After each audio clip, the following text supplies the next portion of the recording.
This is the Scary Movie Clubcast. Live from the Scary Movie Clubhouse backyard. It's the Scary Movie Clubcast. This is Amanda, Megan, Nadine, and Dahmer. and tonight we watched Paranormal Activity, and I'm gonna give it 3.5 demon flower footprints out of 5. I give it 3. 3 demon flower footprints. I actually give it 4.7.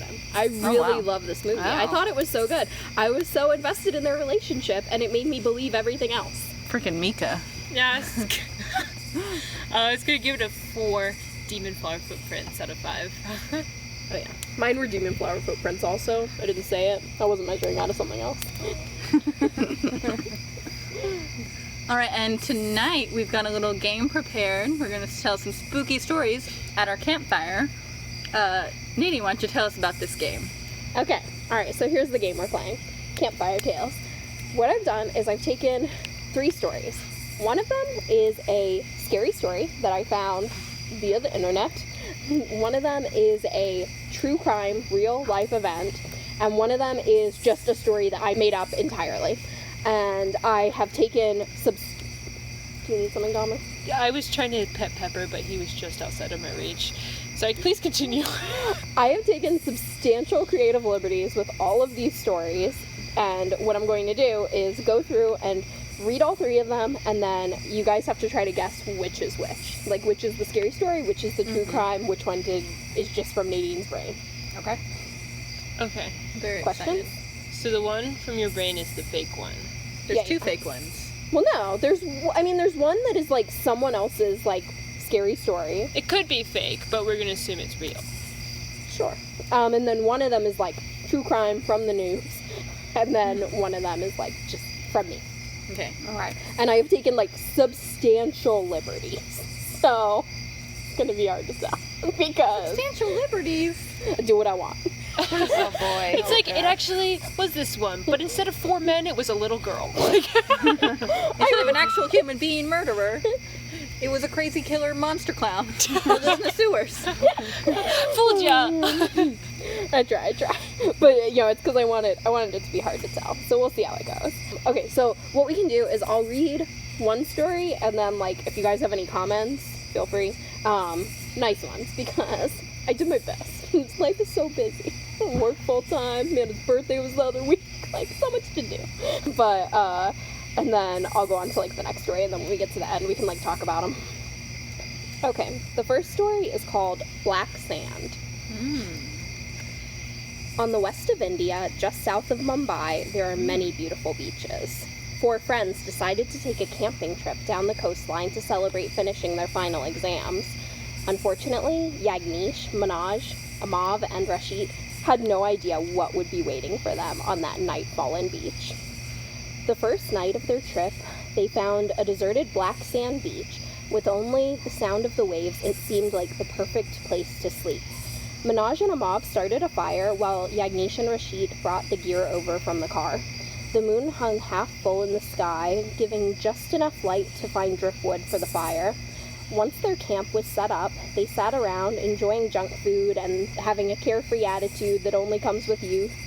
Yagnish and Manoj took the only flashlight to explore the beach, while Amav used the bathroom and Rashid sat by the fire. The wind on the beach can cause curious noises. Rashid almost thought he heard the whisper of his name as he sat alone. Warmed by the fire on his hands, but chilled by the air on the back of his neck, he turned his head thinking he may see an animal causing this unusual noise, but the beach was blank except for the distant silhouette of Amav. Turning his head back to the fire, he felt a chill down his spine and closed his eyes, waiting for his companions to return. Down the beach, a ways, Yagnish walked slightly ahead with the flashlight as Manoj stared at the shimmering beauty of the starlight bouncing from the waves. In the dim light, his eyes caught something in the water. It was about 10 meters away, and he struggled to make out what he was seeing. When it became clear, it caused his blood to run cold. A woman's head was bobbing in the waves. As her mouth seemed to open, Minaj screamed. His friend turned the flashlight to the spot in the water, but there was nothing. Standing in silence, the kind where you're hoping someone else will be the first to speak because you don't want to be the one who decides if this will be playfully laughed off or to sound the alarm and run for the hills. Their friends came running to see what happened. There was a woman in the water, Yagnish said. Minaj breathed a slight sigh of relief to know he was not the only one who had seen it. All 4 men looked into the waves for several minutes before deciding nothing could be found. Minaj and Yagnish decided to sleep in the car, leaving Rashid and Amav to sleep alone by the fire on the beach. Around 1 a.m., they were woken by the sounds of shouting coming from the beach. Rashid explained that he had seen a black figure floating across the beach, and in the water was a woman peering at him. When he started yelling, she disappeared. Now Minaj and Yagnish, along with Rashid and Amav, returned to the car to go back to sleep. Around 3 a.m., everyone was woken up by the sound of loud screams and cries for help. Looking around the car, they saw that Amav was missing. They raced down to the beach and found him thrashing around in the water. He was screaming in terror. Yagnish dove in and with help from Rashid and Minaj managed to drag him out before he drowned. He was numb and still in shock.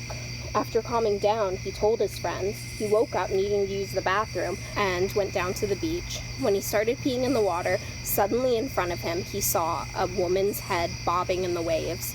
Before he could run away, he felt something grab his legs tightly, and he was pulled into the water. He said that whatever it was very strong. He was unable to break free of its grasp, and while he was drowning, he heard it laughing. This was the final straw, and the friends packed up and drove to the nearest village. A week or so had gone by since this almost deadly camping trip, as they called it, when Rashid heard his mom listening to a news story that paralyzed him. A girl had been found in pieces on that same beach after having been assaulted. She was beheaded while still alive, and her head tossed into the ocean where they saw it bobbing in the waves. That's the first story. I just, unrelated to any guessing, because I know you don't want guessing, just when he's like peeing in the water and then her head appears, I just imagine she's like, Cold and shower. Oh no. No. Gross. But I was just like, oh, gross men peeing in the ocean. Just like, let me walk over to the water to pee. I mean, where else you gonna Not like pee? in the bushes or something. Also, don't know why. It's the ocean. After they all started seeing this woman, the why they world's didn't just toilet. drive away? That's how people be in ghost stories. You know it, Dahmer. That's how Yeah, it was I in do. Paranormal Activity. Yeah, that's true.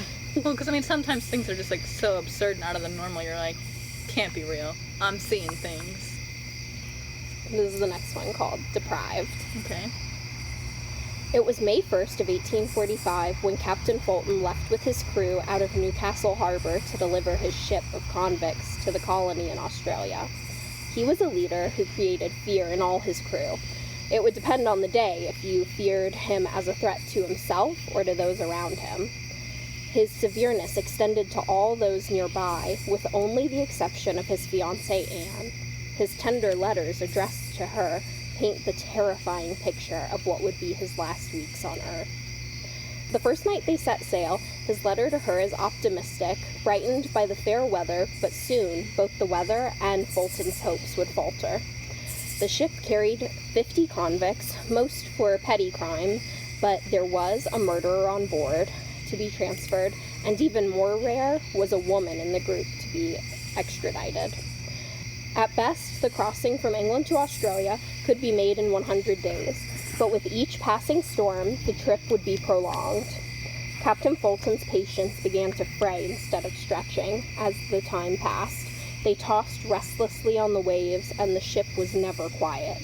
The captain had become familiar with the nighttime sounds of the ship. In the distance was the faint noise of the watchman and the crow's nest talking to stay awake.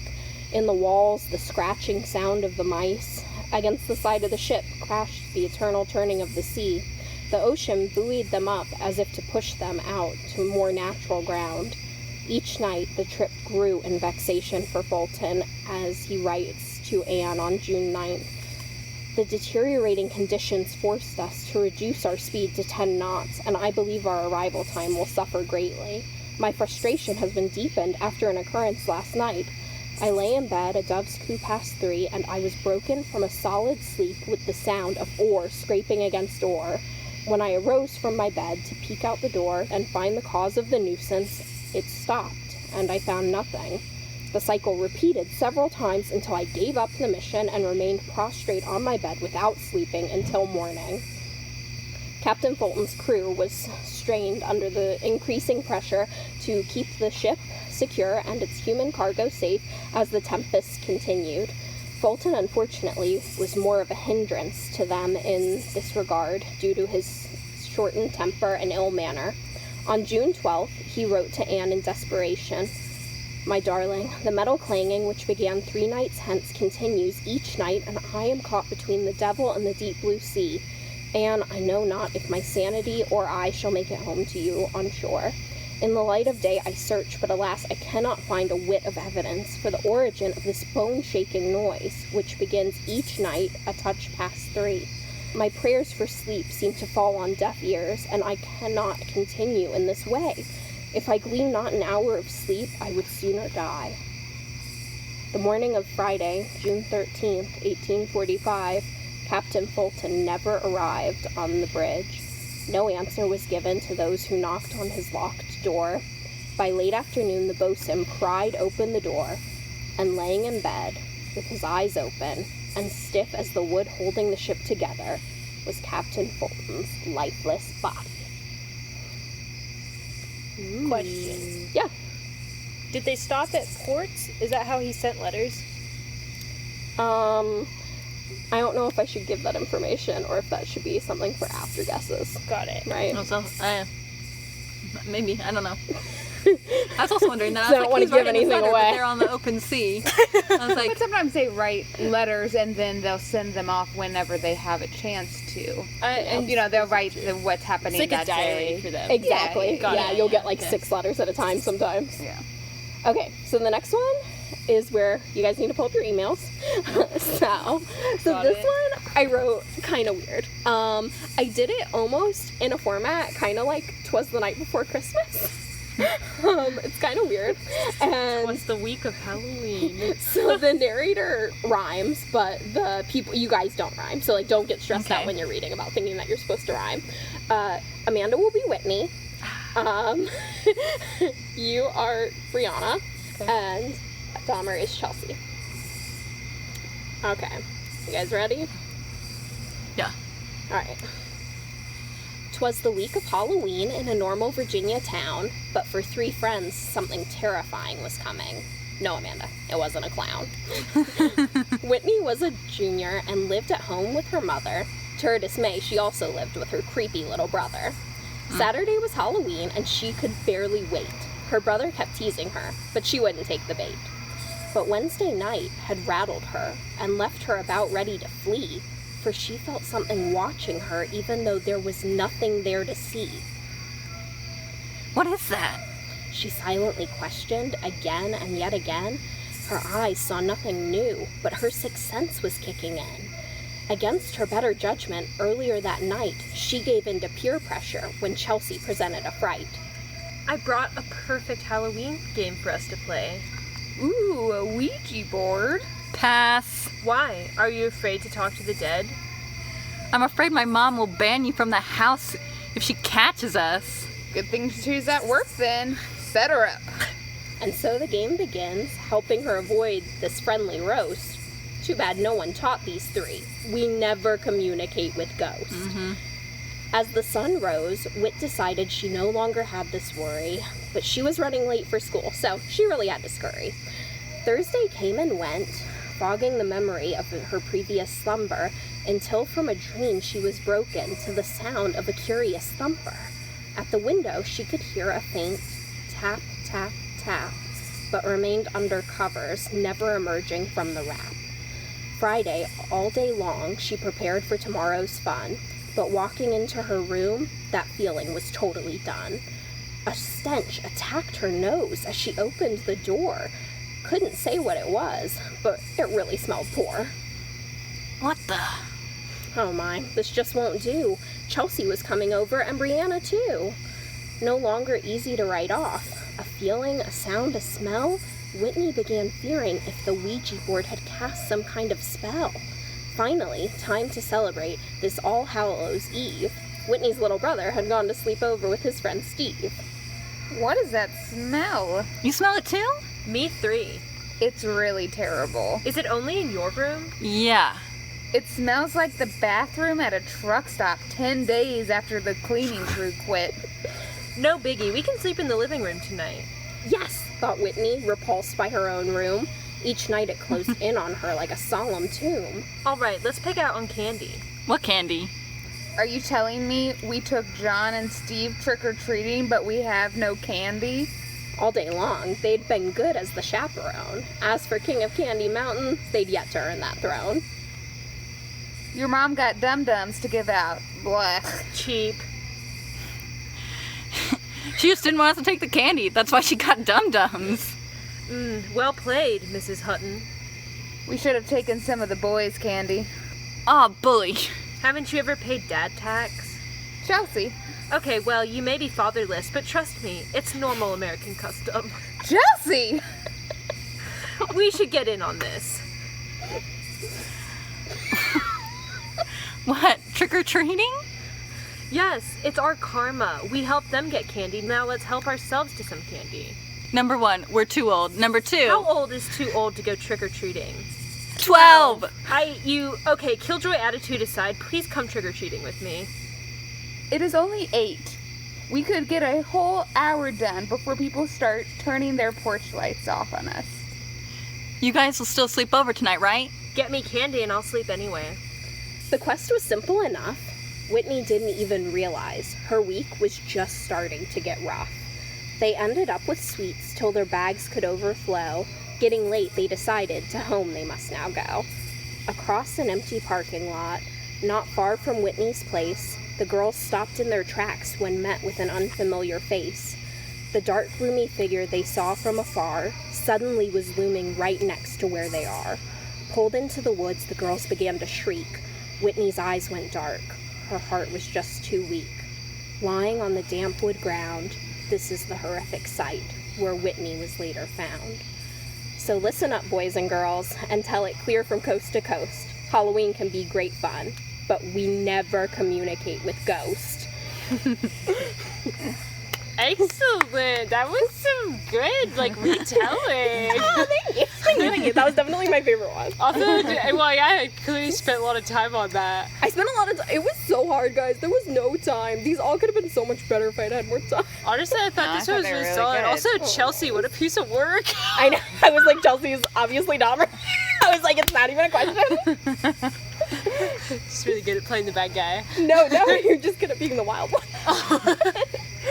So, do you guys have any, questions now? Before your guesses, or anything that you want me to, revisit or re-say or anything? Are you ready for guessing? So, one of them is a true crime story, one of them is someone else's scary story, and one of them I just made up. Okay. Okay. Was it true crime, from the news?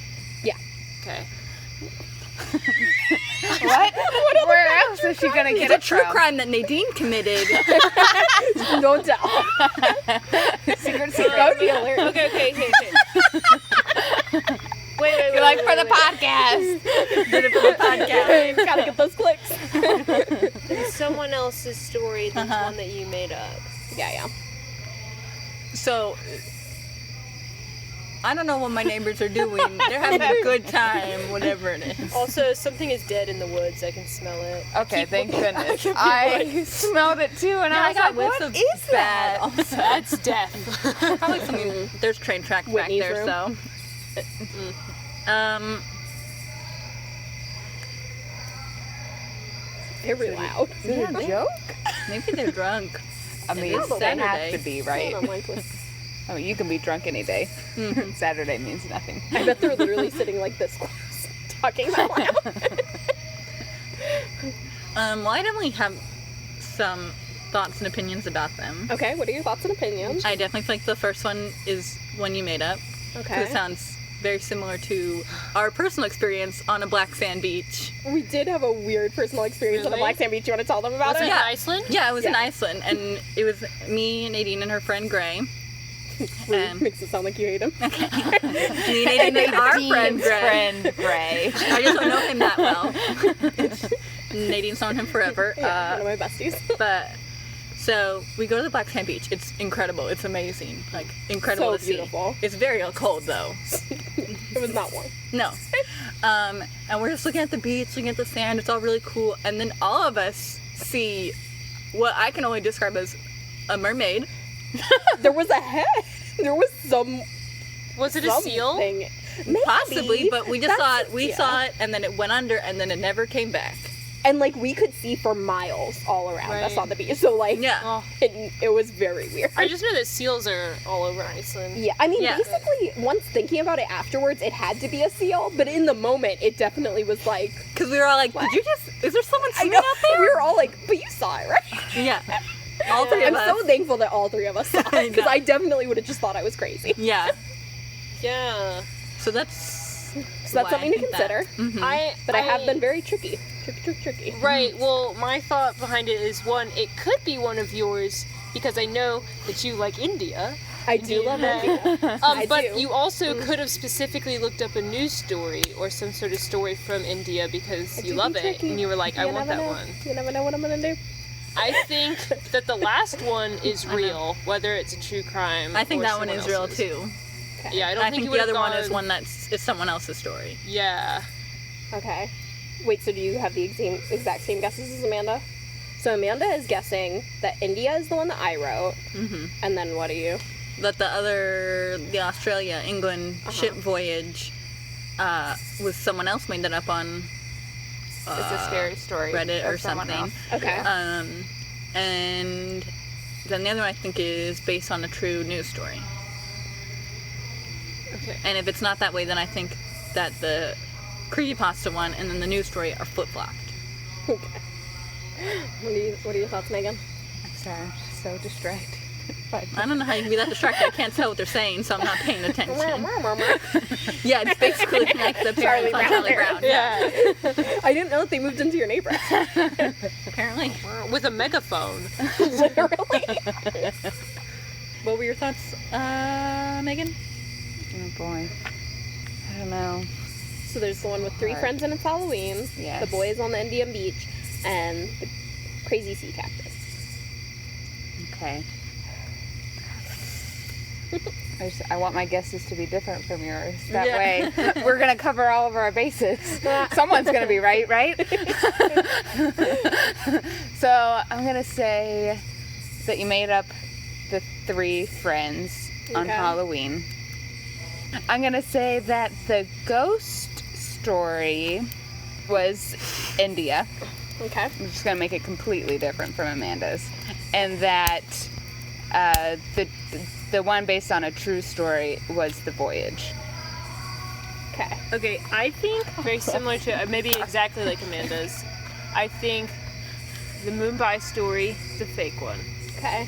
I think the Voyage one is the real one, the news story, true crime one. Uh-huh. And I think the Three Friends is the internet one. So I think that you swapped what Amanda said, right? That's With you said the true crime to the three friends, did you? Yes. And then Okay. my second guess is that those two are flopped. Okay. So, the first one that I read, the Mumbai one, is the scary story from the internet. And I flipped things around. Okay. I knew that you were going to think of Iceland.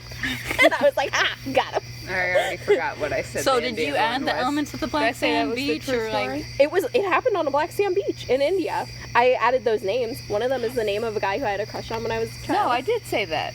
I'm trying to remember what I said for the news story. I said that was the ghost story. Yeah, you got that one right. You got that one right. Yes. That one. But yeah, Probably the only one. most of take it. that I left like the facts how they told it, and I just like reworded a lot of it. But I gave them all names because they didn't give each other, like there were no names in the story, and I wanted them to have names. Well, yeah, 'cause that makes for a good story. It's much easier to tell too. No, like it what am I gonna is. say? Two of them did this and two of them did that, and, who And the knows which other one's two doing this? Subject one, subject two. I know. And then The sea captain one, Captain Polton, is the one that I made up. Because I'm tricky, and I was like, they won't think that I made up one of us. Like some ship captain, I don't care anything about that. At first I was going to do it about a mental hospital, but then I changed it. Yeah, that one would have been kind of obvious. Yeah, I find all that stuff so interesting. And then, so of course, the three friends is our true crime one, which I took so many liberties. Well, yeah, like, it's not even close. Basically parts of the last paragraph. But so what happened in that one? Okay, so the true crime one, it focuses on the East Coast rapist. So it really did happen in Virginia, and it really did happen on Halloween night. Yeah, these three friends, I don't know their names. They took a group of kids, like they were related to one of them. They took the group of kids trick-or-treating, and then when they got home, they were like, we want candy too. And so they went trick-or-treating, and because their ages were accurate. 2 of them were 17, 1 of them was 16. And then they went trick-or-treating, and on their way home in a CVS parking lot, a guy pulled a gun on them and took them into the woods and raped 2 of them. And like while he was raping them, one of them in her sleeve was able to text like her mom, her friend's mom, everyone she could, being like, call 911, we're in the parking lot behind the CVS, so-and-so's being raped. And so he didn't get to her. Got away, though, because he heard the sirens coming, and then eventually they linked him through DNA to, like, 17 rapes in 4 different states. Wow. And he's the worst. And the things that I added in, like, she felt like she was being watched and, like, the tap at the window. He was also a peeping Tom a lot of times and would stalk the women first. He didn't do that to these particular women, but he did it in general. Yeah. And it's usually a good place to start if you're going to be a rapist. Yeah. And the smell is because sometimes at his scene, they would find, like, feces. Oh, he pooped? Oh, yeah. Gross. I know, that's why I added the smell. He's nasty. And he would, like, leave cigarette butts, and I was like, ooh. So he was a truck driver too. That's why she makes the comment about the truck stop bathroom. But so they lived. They all lived, yeah. Okay. Oh, after he was arrested, he covered himself in feces and refused to speak to his legal counselor. So they did a mental health evaluation, and they were like, no, he's faking. And he was competent to stand trial. Good. Stood trial while still covered in poop. Ugh. Gross. The jury was like, lock him up. Oh, so out of the 17 like attacks that they linked him to, 4 of those times he raped multiple victims. Oh. Also, the gun that he had that he pulled on these women was a lighter. Stop it. That is the worst. It was the worst. Oh, and a couple times That's women gonna be like so devastating to find out as the victim. Oh yeah. A couple times, like, he would attempt it, and the woman would fight back, and she would get away. Like, apparently, pretty much if the woman fought back at all, he ran away. Oh, man. Pretty disturbing, unfortunate things to know. Yeah. All 3 girls testified against him. Which I thought was for them, awesome. yeah. 'Cause they were so young. That's so brave. Yeah. Oh, and then I have just a couple random facts from when I was looking up stuff to make sure that my sea captain one turned out authentic. Which, by the way, random fun fact, the phrase where he's like stuck between the devil and the deep blue sea is like a seafaring phrase that they say. But when I said a dove's coo past 3, I just made that up. I was like, this sounds fun. I was like, I like it. Oh, okay. I just found this to be interesting. So they did transfer murderers and even women to Australia during this time, which women were like 1 out of every 7 that was being transferred. And the youngest female who was ever transported to Australia as a convict was only 13 years old at the time. Terrifying. She had 21 children there. What? I don't And think she was raped that many times. Yeah. by the time she died, she had over 300 living descendants. Stop it. Stop it. Descendants! That's crazy. That means Like oh my President Nelson. gosh. 300 before you're dead? That's insane. It's too many. I know it is. Oh my gosh. Pretty wild. Okay, Oh, so that's really Amanda, sad. you got the true crime The one, last one. right? Okay, I got the ghost story right. Yeah. I got none Dahmer. of them right.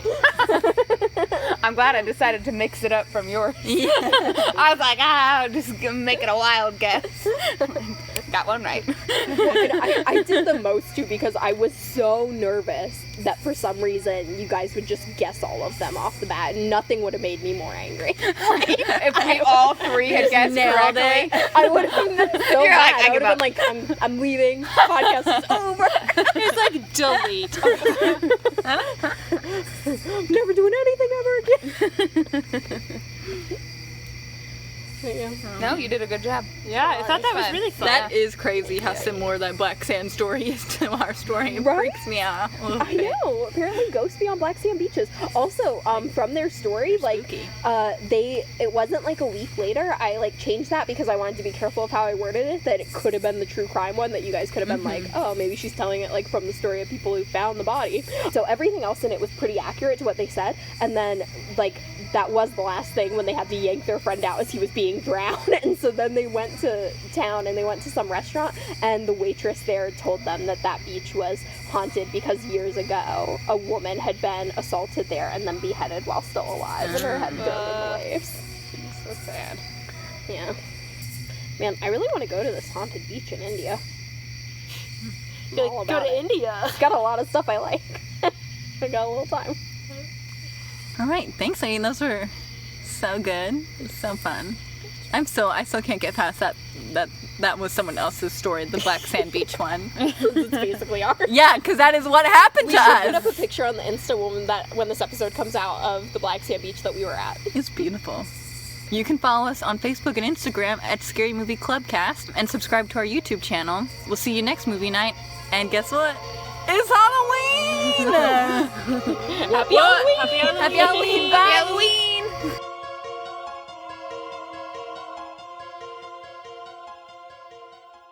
Had no idea what would be waiting for them on that beach that night. I'm sorry, I read that line. I'm just gonna go back. It is what it is. I'll edit this episode.